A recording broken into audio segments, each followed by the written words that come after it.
Oya TVGH.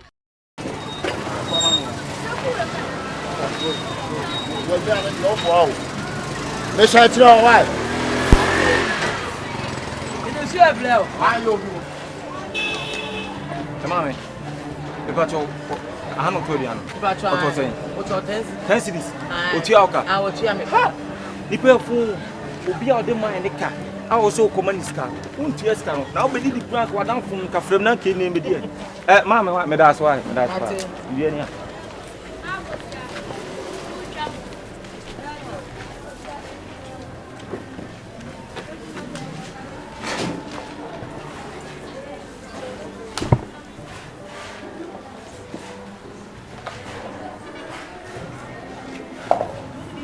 like it.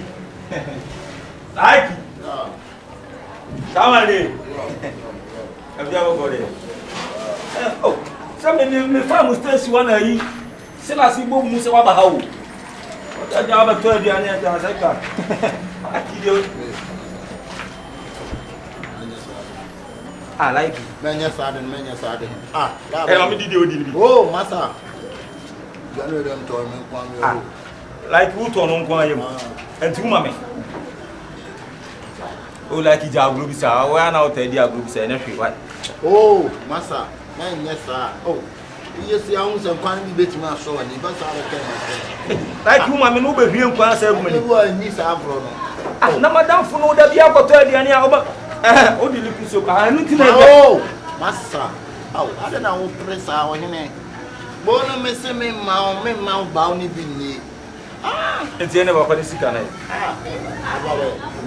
Ah, Mr. Lollipop sika no say when. Jimmy, no ba na kwa send you. Papa no wa timba. Papa no oboda mo. Hey. Jimmy, no na. Na say on papa ni sika na ma. Jimmy. Like ka mam didi an ka be boa wo. Nti ya de kam ye ni di ho. Eno de me awe so Do de ke ni di wo wu, wo de ka didi. Kuma me ho. Ah. Enti me zanko.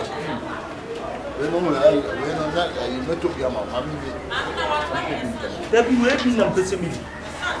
O ma me ko sa ade bia na ni problem na betima si da achi bio. Problem bi asi. Ah, ba no do. Okay. Ene me twa o ma me na bia no wi a beto bia mo. Why? Okay. Come on. Ah, me twa o. O do ti asomasi o. Mi su o je ma me. Ah, okay.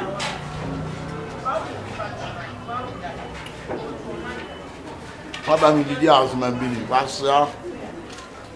Ah, kuma the four boys squad near me bu a one teach me atetem ya de aduane abewura tokrum. Stay wo bobo no forum. Hey, what I want bo botere was kan wo botere o banku. I like it. Do you so na bro? Ah, me shengu mana. You shiri so nwa aduane. Ah, na mka so mi shengu. Wo ma ba. Ati me bo a chen why? Me ko ba bia o. Me chen wo na. Anyi bi ansan, wo da ma me nwie. Ban bi get this. Why?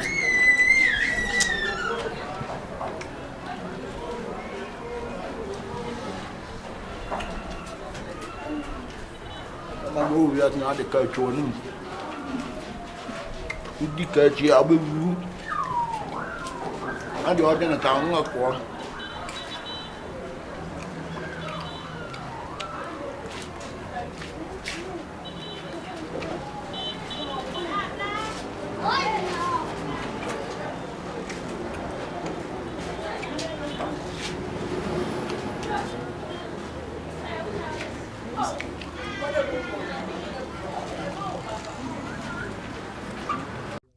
Oya TVGH. Like, subscribe, share, and comment.